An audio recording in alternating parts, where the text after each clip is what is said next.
There's something curious about this broadcast. T-minus 10, 9, 8, 7, and we have main engine start. 5, 4, 3, 2, 1, and liftoff. This is TGP Nominal. Commence episode now. All systems remain nominal.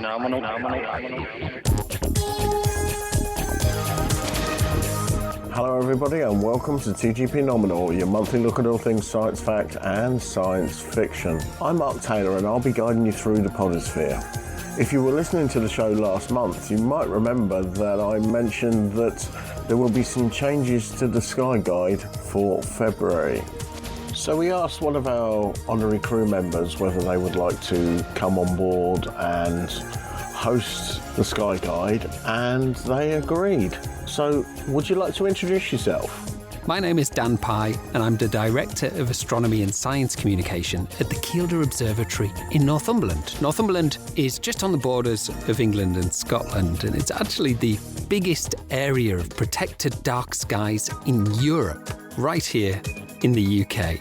And situated there, we operate two observatories, one in Kielder and one on Hadrian's Wall, called Twice Brood Inn. Both observatories are public, so you can come enjoy the night sky. And if it's cloudy, don't worry, we've seen the clouds before. We've got plenty of other stuff that we can be getting on with as well. We're the UK's biggest astronomy charity, based out of this, what is essentially a really big shed in the middle of a forest. But it's an incredible thing that we do, going into schools across the northeast of England and the rest of the UK, delivering in-school activities, establishing things like astronomy clubs, and we work with prisoners across the UK as well, refugees. We work with all sorts of different varieties of groups in various different locations, whether it be a community centre, a hospital, a hotel, or wherever we can get, really. You can find us in many locations across the whole country. We're here to engage people in astronomy and get them to look at the night sky. That's our ultimate goal in a world where we are losing sight of our night sky because of light pollution. Well, welcome on board, Dan, and I think you'll all agree that we will look forward to hearing more from you over the months ahead. So we're going to take a short break, and when we come back, let's crack on with the Sky Guide.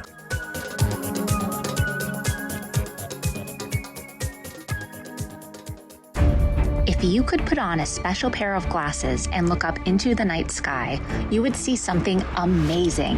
A sky full of exoplanets, planets orbiting stars beyond our own solar system. A team of superhero space telescopes, in a sense, has done just that. Using powerful technology, they've peered into space, discovering thousands of these distant planets and unveiling their secrets. The first exoplanet discoveries were very down to earth. They were made from the ground. Pioneering new techniques, ground-based telescopes began capturing evidence of giant, scorchingly hot planets around other stars. But to see exoplanets more clearly, including small rocky worlds like our own, telescopes needed a boost. We began launching them into space, lifting them above Earth's atmosphere. This superhero team of space telescopes, Hubble, Chandra, Spitzer, Kepler, and TESS, were free from all the noise and interference from Earth's atmosphere, jittering air molecules, scattering light, clouds, and moisture. And the curtain parted on a galaxy crowded with exoplanets. Giant ones, tiny ones, rocky and gaseous, deep frozen and superheated, planets with 2 or 3 suns, super Earths, mini Neptunes, and worlds that were just plain weird, like nothing we had ever seen before. And now, a new marvel of technology joins NASA's team, the James Webb Space Telescope. Its infrared vision can peer into the atmospheres of exoplanets, expanding what we know about distant worlds. High on the list of odd exoplanets to observe is a terrifying place where it might rain glass sideways. This exoplanet is called HD 189733b, and it's a hot Jupiter, a giant gaseous world that hugs its star in such a tight orbit that its temperature is more than 1,700 degrees Fahrenheit. Its winds howl at more than 5,400 miles per hour. HD 189733b has been a favorite target of our space telescopes. Spitzer measured its temperature and winds. Hubble discovered that the planet's clouds are deep blue due to the raining glass or silicates. And Chandra observed its star in X-rays, watching the planet's shadow as it passed in front of the star. A much larger shadow than previously thought because huge amounts of the planet's atmosphere are evaporating into space. NASA's next great observatory, the James Webb Space Telescope, will also turn its supervision on HD 189733b. Like Spitzer, it sees in powerful infrared light, but Webb's vision will penetrate far more deeply into this planet's atmosphere and others than ever before. What will it find? Put it all together and it's a super team. Extraordinary telescopes, exceptional vision, and mind-expanding exoplanet discoveries. On canvas with paint in the artist's school, it is red that is hot and blue that is cool. But in science we show, as the heat gets higher, a star will glow red like the coals of a fire. Raise the heat some more, and what is in sight? Behold, the star glows bright white. But the hottest of all, I say unto you, is neither red nor white, when a star has turned blue. This is TGP Nominal. Welcome back to TGP Nominal. As I mentioned before the break, Dan Pye has joined us to bring you his sky guide for the month ahead.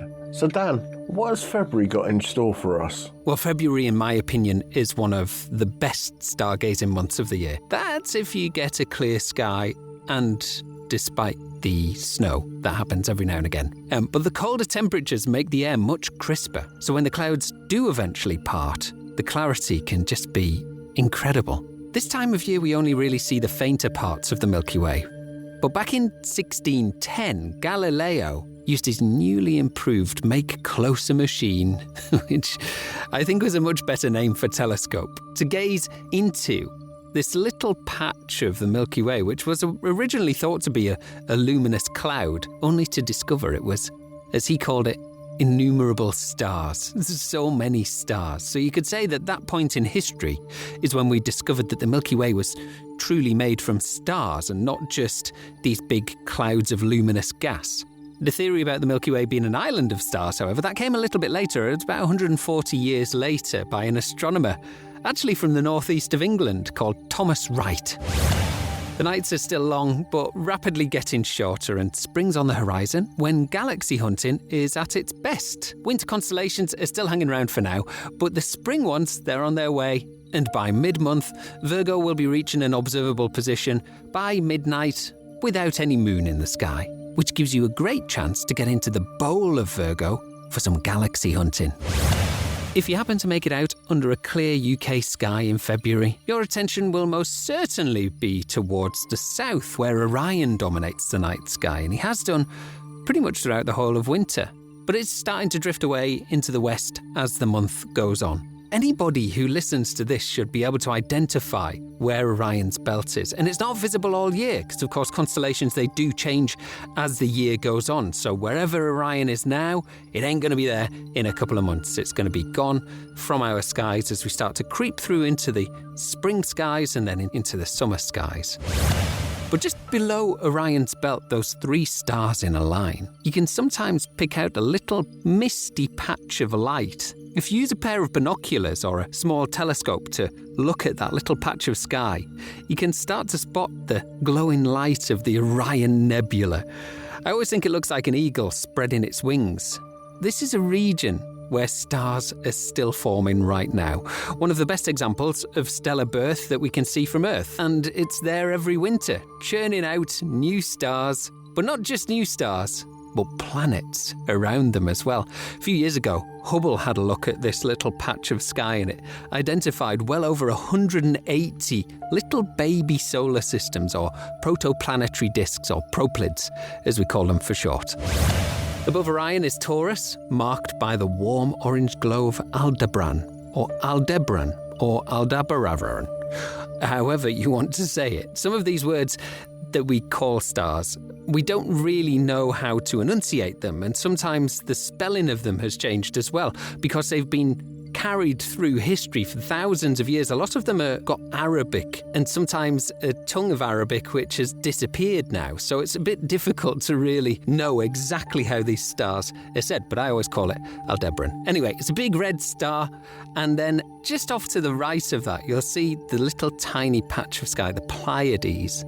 Now, the Pleiades has got many names across the world. Subaru is the name for it in Japan, and if you look at the Subaru car logo, you'll notice it's those little stars. Anyway, what it actually is a cluster of young, hot, energetic stars wrapped in a pile of interstellar dust that they're moving through as they move through our Milky Way galaxy, because everything in the galaxy is constantly on the go. It's constantly moving around and around and around and around that central point where that supermassive black hole lives.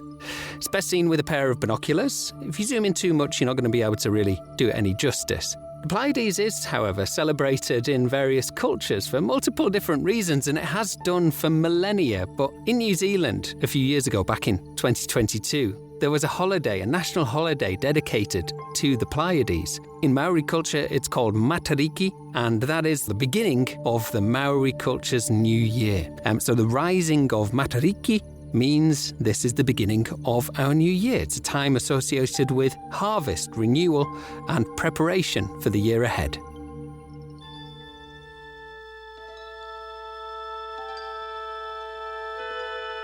Space, the final frontier.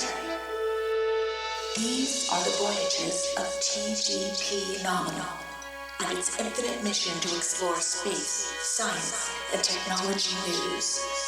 To explore the world of sci-fi, comic-cons, and gaming.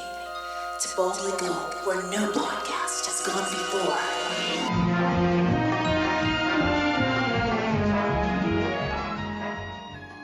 High overhead, you'll find the constellation of Gemini. Nestled in between the two Gemini twins is the planet Jupiter, that really, really bright star that you can see there. And Jupiter has just been at opposition, so it's still quite bright in the sky as we go through February. And it's in a really good position right now, actually, to get a really good look at, or to take some images of. Marking their heads are the two bright stars of Castor and Pollux. Castor is quite a nice double star target if you've got a small telescope. And right next door is the constellation of Auriga, packed with rich open clusters that reward even the modest of telescopes. You can even start to spot them with the naked eye. In dark skies, you can start to see these little clusters or little patches of light within Auriga, which if you look at it through a telescope, you can start to see these are loads and loads of stars, cram-packed into each other. This patch of the sky feels quite busy because we're looking inward towards the crowded part of our disk of our own galaxy. We're peering through the spiral arms into the dust lanes and the star-forming regions. So it's almost like a little stellar traffic jam in that region. But February is also the moment when the sky begins to change direction as the evening wears on, and especially later into the night, Leo rises from the east. Leo is not a subtle constellation. You can spot it dead easy. But what it represents is, when Leo appears, it's a quiet signal that galaxy season is starting. We're no longer looking inward. We're starting to look out of our galaxy, beyond the spiral arms. Later still, edging up behind Leo, is the constellation of Virgo, and Virgo doesn't have any bright stars in it whatsoever that really start to grab your attention. There's one called Spica, which is reasonably bright, but the rest of them make it quite difficult to really trace Virgo out as a constellation. No obvious shapes, but there is this bowl-like region, which is incredibly interesting. Virgo sits in the direction of the Virgo cluster, which is a vast collection of galaxies tens of millions of light years away. And instead of the gas clouds and the new stars that we're seeing forming in the winter skies, we're starting to head into the realm of entire galaxies, drifting through intergalactic space, little islands of stars just like our own. Tucked away amongst them is my favourite target, probably of the entire night sky. It's a little tiny galaxy called NGC 4526. Now, galaxies usually have this designation, NGC, in front of them, and many other objects do as well. But this one here is my favourite. This one is the Hairy Eyebrow Galaxy, as its more fun name is called. It doesn't look particularly flashy, and you won't stumble across it by accident because it is quite dim. But through a telescope, you can often make out this little elongated glow, which is sat beautifully between these two little stars. Now, the two little stars are just 70 light years away, but that little thin slither of light, that's 55 million light years away. It was first catalogued by William Herschel, and it's classified as a lenticular galaxy, which is kind of the halfway point between a spiral and elliptical galaxy. And it's a great example of how much structure can be hidden inside what looks at first like a little tiny smudge, but actually there's a lot going on in there. From the UK, February isn't the easiest time to observe it, but Virgo rises a little late, so if you are out a little bit later at night, then you might be able to just catch that as it's rising. And that's the thread running through February sky. Full moons on the 1st of the month, and then a new moon on the 17th, which makes it a really good time to get outside and start looking at those slightly fainter objects when there's no moon in the sky. Early in the night, we're surrounded by the brightest of stars, bold constellations and familiar shapes, but then as the hours pass, we drift outward, away from the Milky Way and into the wider universe beyond. Final thing to mention is that from sunset on the 25th to the 28th of February, Saturn, Venus and Mercury are all at conjunction. Neptune's hidden in there somewhere as well, but there's going to be quite a tricky thing to see. As those are sat in conjunction, technically we've got a 6-planet parade because Jupiter and Uranus are out in the sky at the same time as well.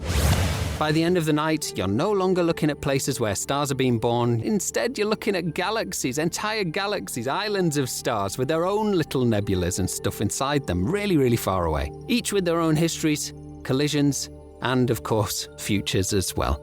February is a great month to be observing, and make sure you keep an eye out for aurora alerts as well, because that's hot on the boil, as it has been for the last couple of years. And you never know, if it's a clear night next time it kicks off, then maybe we'll all get to see it and enjoy it wherever we are across the country. February skies invite us to stay out a little bit longer because they are a little bit longer, but our nights are dwindling. If you do happen to stay out a little bit longer though, then the universe is going to reward it. Spamhead Productions are a small independent sound recording company based in rural Hertfordshire. We specialise in creating content for all your podcasting needs, whether it be field recordings, vox pops, or capturing the atmosphere during social events. Editing is a very time-consuming job, so Spamhead Productions are on hand to take away some of the burden for you. Just advise us on how you'd like your content to sound, and we will do the rest. We can even help you design and manage a website for your podcast too. Visit us now, spamheadproductions.weebly.com. That's spamheadproductions.weebly.com. So we come to the end of another brilliant episode. I want to thank Dan for coming on board. He's been an absolute legend on this episode, and long may he reign. Well, let's hope it doesn't rain, because there wouldn't be any clear skies, to be fair. So hopefully what we're going to do in the future is integrate the Sky Guide in with the main show. Hopefully both mine and John Berger's schedules can sort of combine. We've been finding it a bit difficult lately as life pretty much gets in the way to host something together. Luckily we managed to get together for the Christmas show, but we want to do something more regularly together. We'll be back in March in some form or another, whether it's just the Sky Guide or the main show with the Sky Guide or whatever, but you will see when you tune into us next month. So that leaves me with one thing left to say, and that's what I always say at the end of each episode, and that's thanks for listening, take care, and I'll speak to you all again real soon.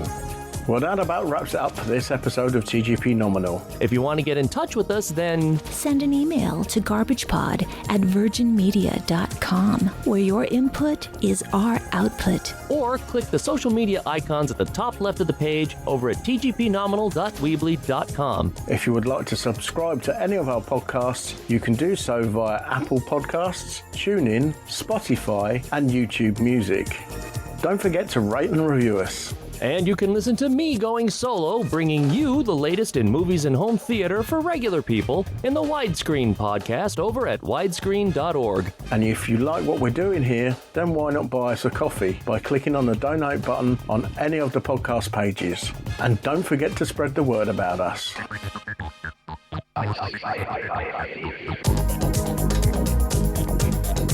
Station, this is Houston ACR. Thank you. That concludes the event.